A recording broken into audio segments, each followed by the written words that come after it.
Olá, boa noite. Chefes do tráfico se unem para matar rivais em Vila Velha. O grupo era formado por 7 pessoas e agia na região de Santa Rita. O chamado consórcio do crime teria determinado a morte de pelo menos 2 pessoas. O primeiro dia de quarentena no estado. Em Vila Velha, comerciantes fizeram um protesto contra a medida. Em bairros da Grande Vitória, teve loja que só parecia estar fechada. Outras ignoraram a regra. 700 mortes por coronavírus podem ser registradas no estado até o final deste mês. O alerta foi feito pelo secretário de Saúde em uma rede social. O motivo é o aumento do número de casos. E ainda a corrida pela vacina contra o coronavírus em Guarapari. Os idosos passaram a madrugada na fila para tomar a dose. Foram pelo menos 12 horas de espera. Fique com a gente, o TN2 já está no ar.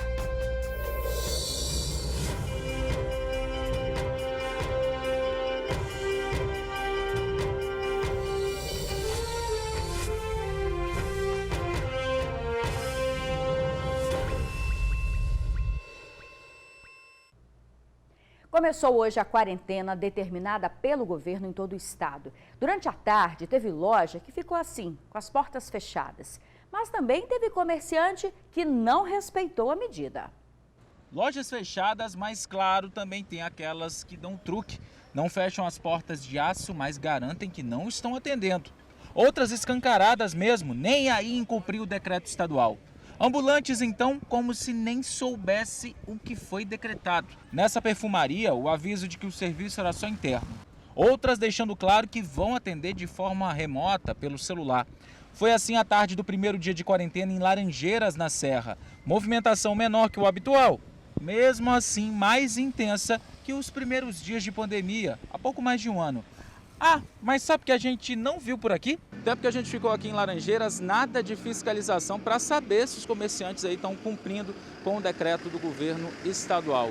Vale lembrar, gente, que existem sanções, sim, para quem acabar desrespeitando aí esse decreto. A loja que não é considerada essencial, que foi encontrada aberta, pode ser multada, pode ser interditada, infelizmente pode até ter aí liminar de funcionamento cassada. Segundo o comandante do Corpo de Bombeiros, a fiscalização acontece de forma conjunta, entre forças do governo e também municipais. Hoje, na parte da manhã, as fiscalizações começaram às 9 horas da manhã, então no estado todo, se houver algum tipo de denúncia, essa denúncia ela é incorporada na programação da fiscalização, automaticamente se vai ao local para se fazer a verificação. Orientar aquilo que nós já sabemos de cor, né? Há um ano já. Nessa toada, logo pela manhã, foi o jeitinho brasileiro que prevaleceu em Campo Grande. Logo pela manhã, muitas lojas abertas. É uma coisa assim que a gente tem que levar a comida para a nossa família, né? E era só ver a nossa presença, a nossa equipe passando, que eles baixavam as portas rapidinho. Na Glória, em Vila Velha, a situação um pouco mais tensa. Lojistas e funcionários protestaram no início da manhã contra as medidas estipuladas pelo governo. Quem determina se vai abrir ou não a loja é o dono da loja. É ele que paga os impostos. E mesmo diante do decreto, alguns estabelecimentos abriram ou meia ou a porta inteira mesmo. A Letícia, que começou o empreendimento em plena pandemia, sabe que 2 semanas de portas fechadas vai gerar aquele prejuízo. Nós não estávamos preparados para esse lockdown, não estávamos esperando. Então, assim, nós temos aluguel, boleto, né, para pagar. E hoje nós temos funcionários que, assim, a gente vai fazer de tudo para manter os funcionários com a gente, porque, assim, hoje é a nossa prioridade. E a gente fica muito triste com isso tudo que está acontecendo, porque a gente não sabe até quando nós vamos conseguir manter. O Ministério Público Estadual notificou as prefeituras para que elas evitem a ida de pessoas às praias e praças durante o período de quarentena. Bombeiros e Polícia Militar também vão atuar na fiscalização. Durante a tarde, em Vila Velha, muita gente foi curtir a Praia da Costa neste primeiro dia de quarentena, sem máscaras e sem distanciamento social. Já na Praia do Canto, em Vitória, encontramos Gabriel. Ele é turista, mora em Brasília e garantiu que não ficou aglomerado. Nós apoiamos, o distanciamento social, também cuidar, usar máscara Só que em relação a proibir das pessoas fazerem o que elas querem, curtir um momento de lazer, eu acho que não é viável, né? Victória mora na Praia do Canto e tem uma opinião diferente do Gabriel. Eu acho que está indo bem, diminuiu bastante a frequência de pessoas na rua, vai dar uma diminuída nos casos, mas eu não acho que vai ser tão efetivo quanto seria se fosse um lockdown. Para esclarecer as dúvidas dos capixabas no período de quarentena, o governo do estado lançou uma cartilha com perguntas e respostas sobre as medidas adotadas. E uma das medidas é não levar as crianças aos parques. E aqui, na Pracinha dos Namorados, na Praia do Canto, em Vitória, encontramos a pracinha vazia, sinal que os adultos estão respeitando essa orientação do governo. E outra determinação também que está sendo respeitada é o esporte coletivo aqui, porque a quadra de areia, por exemplo, também não encontramos ninguém. Os jogos coletivos também estão proibidos nas praias. Já o esporte individual, como caminhada, está permitido. Quanto ao uso de guarda-sol, cadeiras, tendas, cabe a cada município especificar as normas adotadas. O Ministério Público notificou o presidente da Associação dos Municípios do Espírito Santo, a AMUNES, para que todos os prefeitos sigam os termos de notificação do Estado. Nós já estamos com equipes em campo. As equipes são integradas junto aos poderes públicos municipais e participam dessa integração os órgãos estaduais, Corpo de Bombeiros, Polícia Militar, Polícia Civil, PROCON estadual e Vigilância Sanitária estadual. Segundo o Coronel Felipe, do Corpo de Bombeiros, a fiscalização será intensa nos locais mais frequentados pela população. Caso haja insistência ou desrespeito às medidas de saúde contra a Covid-19, a pessoa pode até ser presa. Desrespeito às normas de saúde que visam esse combate à pandemia se enquadra no artigo 268 do Código Penal e pode, até num limite extremo, a pessoa ser conduzida ao DPJ, Delegacia de Polícia. O balanço das ações realizadas hoje será divulgado pelos bombeiros amanhã. E como é que está sendo a volta para casa nesse primeiro dia de quarentena, hein? Nosso repórter Yuri Demuner está no terminal de Itaparica, em Vila Velha, ao vivo. Boa noite, Yuri. Como é que está a movimentação aí? Isabela, boa noite para você, boa noite para quem está em casa. Olha, eu falo justamente aqui do terminal de Itaparica, em Vila Velha, para a gente mostrar essa movimentação de passageiros nesse primeiro dia de quarentena, de 14 dias em vigor aqui no estado do Espírito Santo, né? Mas antes da gente entrar nesse detalhe, né, da movimentação de passageiros, eu quero chamar a atenção para um outro assunto que a gente considera muito importante também. Como eu disse, hoje foi o primeiro dia de quarentena aí de 14 dias aqui no Espírito Santo.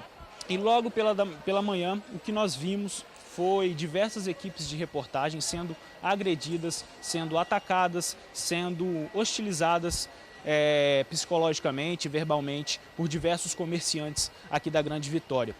A gente quer chamar a atenção porque o jornalista, ele não sai de casa porque ele quer. O jornalista, ele sai de casa porque ele exerce uma atividade muito importante, que é levar a informação até a sua casa. E não é informação falsa, aquela que chega pelo aplicativo de mensagem. É uma informação verdadeira, apurada, checada com todas as fontes. Então a gente quer também destacar que a atividade jornalística é uma atividade essencial, está lá no decreto 4838 em vigor aqui no estado do Espírito Santo, que o jornalista vem para a rua se protegendo, usando máscara, usando álcool em gel, para poder levar informação até você. Fica aqui nossa solidariedade aos amigos que foram hostilizados nesse dia de hoje. Agora sim a gente fala da movimentação aqui no terminal de Itaparica, em Vila Velha. O que a gente percebe não tem jeito. O povo tem que sair de casa, alguns vão trabalhar, mas aí acaba gerando algumas filas, igual nós estamos vendo aqui, o Diego está mostrando. Esse é um horário de pico, por volta de 7h30 da noite, as filas estão lotadas aqui nessa parte do terminal de Itaparica, em Vila Velha, mas eu conversei com alguns passageiros que relataram que durante o dia a circulação foi menor.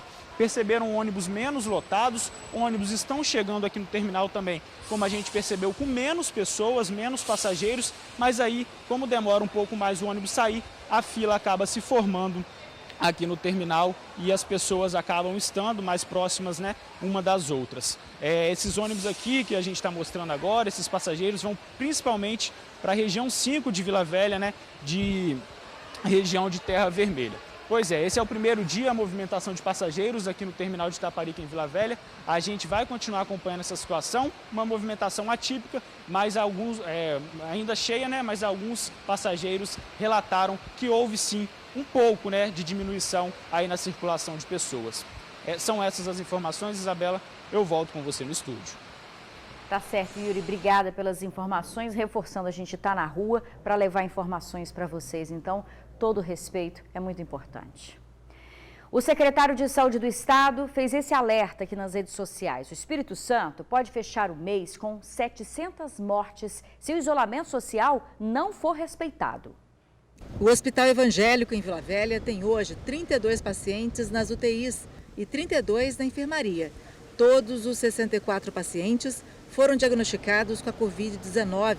Os leitos estão 100% ocupados. A velocidade de transmissão está muito alta, né? A gente, cada dia que passa, vem aumentando o número de pacientes diagnosticados, cada dia mais pacientes precisando de internação, precisando de vaga de UTI.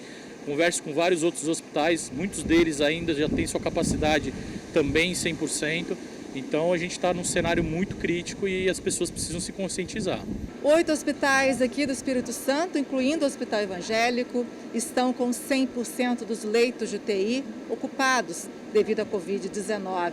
E segundo a Secretaria Estadual de Saúde, nos últimos 3 dias, em média, 150 pessoas precisaram ser internadas. E com isso, o número de mortes também aumentou.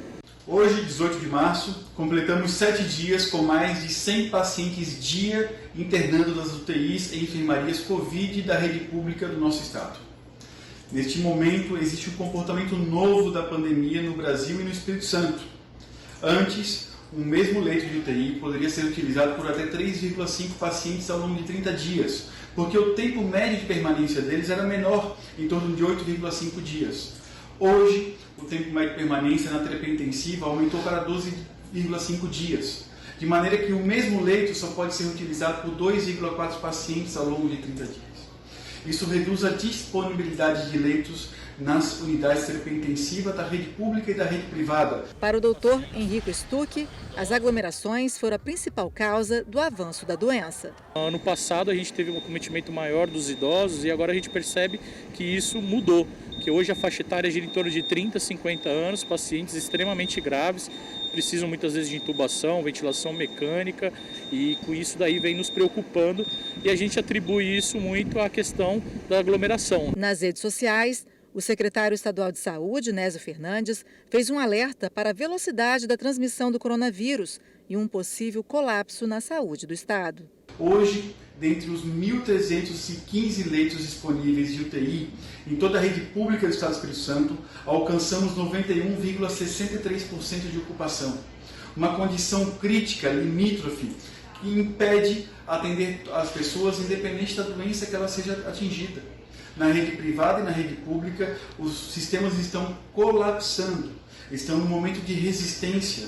O Brasil já colapsou, nós estamos resistindo. E precisamos da sua colaboração para que a gente não veja no Espírito Santo o que outros países viveram, o que outros estados do Brasil viveram. Nós precisamos que você fique em casa e, se sair, use máscaras. Agora a gente atualiza os dados do coronavírus no estado. De ontem para hoje, 30 pessoas não resistiram às complicações da doença. 2.261 novos casos foram registrados. Segundo o painel Covid, o Espírito Santo registra até o momento 353.377 casos confirmados da doença, 6.849 óbitos. Agora a gente vê como é que está o andamento da vacinação aqui no Espírito Santo. 194.940 pessoas tomaram a primeira dose da vacina contra o coronavírus e 66.585 já receberam a segunda dose. A quarentena é real e as filas também. Em Guarapari, os idosos com mais de 75 anos esperaram cerca de 12 horas para serem vacinados contra a Covid. Eles ficaram nos carros, na fila do drive-thru. No complexo esportivo do bairro Muquissaba, a distribuição de senhas começou às 6 da manhã, mas já tinha morador na fila na noite anterior. A prefeitura afirmou que não há necessidade dos idosos passarem a noite na fila porque há fichas suficientes e que nenhum paciente que estava a pé foi vacinado. A seguir, polícia procura 2 suspeitos de participar de um consórcio do crime na Grande Santa Rita, em Vila Velha. Nós voltamos já já. A polícia descobriu que criminosos criaram um consórcio do crime em Vila Velha. 7 grupos de traficantes se uniram para eliminar rivais na região da Grande Santa Rita. 2 estão sendo procurados. Os rostos que você vê agora são de chefes do tráfico de drogas em Vila Velha. Eles atuam na Grande Santa Rita. Segundo a polícia, se uniram para mandar matar. A execução que o grupo que formou esse verdadeiro consórcio do crime ordenou aconteceu em setembro do ano passado. Gilmar Santos Dias, de 17, e Jonas Custódio Bento, de 18 anos, foram assassinados numa casa em Santa Rita. Outra pessoa chegou a ser ferida e um adolescente conseguiu escapar da execução na época. Caso que você viu aqui. Eles entram na casa dos outros, ameaçam, dá tiro em qualquer um. Simplesmente sai botando uma arma na cabeça dos moradores e pronto. A motivação do crime estaria relacionado também à disputa pelo domínio territorial do tráfico de drogas daquela localidade. Foi investigando esse duplo homicídio, essa dupla tentativa, que a Polícia Civil chegou até um grupo de 7 pessoas, 7 líderes de tráfico de drogas que compõem aí a Grande Santa Rita, bairros ali de Vila Velha, que se uniram para eliminar possíveis rivais. Uma aliança foi formada pelos líderes a fim de que seus subordinados realizassem a defesa do domínio territorial do tráfico de drogas local.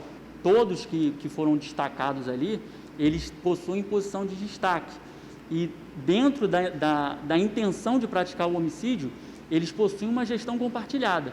Dos 7 líderes, 2 ainda estão foragidos. Jackson dos Santos Sodré e também David de Oliveira Silva, já conhecidos da polícia. Segundo o delegado-geral da Polícia Civil, a formação de um grupo entre os líderes do tráfico é comum para defender o território de rivais. Todas aquelas pessoas, todos aqueles outros traficantes que pretendiam tomar as suas áreas, invadir aqueles territórios, eles estavam unidos para a defesa. Isso no tráfico de drogas é comum acontecer. A região de Santa Rita, 1º de Maio, Alecrim, Zumbi dos Palmares e de outros bairros vizinhos sofre com a constante guerra do tráfico de drogas. Sobre os 2 foragidos, a polícia pede para que quem tiver informações acione o 181. Os envolvidos nos crimes foram indiciados por duplo homicídio qualificado e dupla tentativa de homicídio qualificada, além de corrupção de menores. Ainda em Vila Velha, uma missionária salvou a vida de uma criança. Durante um tiroteio no bairro Ulisses Guimarães, ela entrou na frente do menino de 8 anos e evitou que ele fosse baleado, mas ela acabou atingida na perna.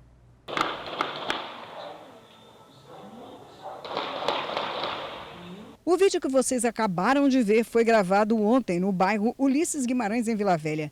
Registrava uma guerra de 2 gangues do bairro. O que o vídeo não registrou foi o momento em que um dos disparos atingiu essa missionária de 36 anos. Ela voltava da igreja em Jabaeté, onde havia pregado, e passou pela rua bem na hora em que os rivais se encontraram. Eu falei com uma amiga minha que estava comigo, falei, vão correr. Só que quando eu vi que estava saindo muito tiro, muito disparado, eu falei, vamos deitar no chão. Nisso que nós deitamos no chão, eu senti quando começou a arder a minha perna. Varou na frente e pegou ainda na bicicleta dela. A missionária estava acompanhada da amiga e do filho da amiga dela, de 8 anos de idade. Quem ouviu contou que foram mais de 30 disparos nessa rua. E pela quantidade de cápsulas que encontramos, não é difícil acreditar que tenha sido assim não, viu? Foi, uns 40 para lá, de 40, 50 para lá, por aí. Nós todos da rua, escondemos, Aí a gente só saiu do lado de fora quando cessou o tiroteio, a gente saiu. A primeira atitude que as duas pensaram foi sair correndo daquele local. A segunda foi se abaixar, se jogar no chão, deitar, para evitar ser pega por aqueles vários disparos que estavam acontecendo naquela hora. Só que um desses disparos acabou atingindo aqui a bicicleta da amiga da missionária e acabou atingindo a própria que estava no chão.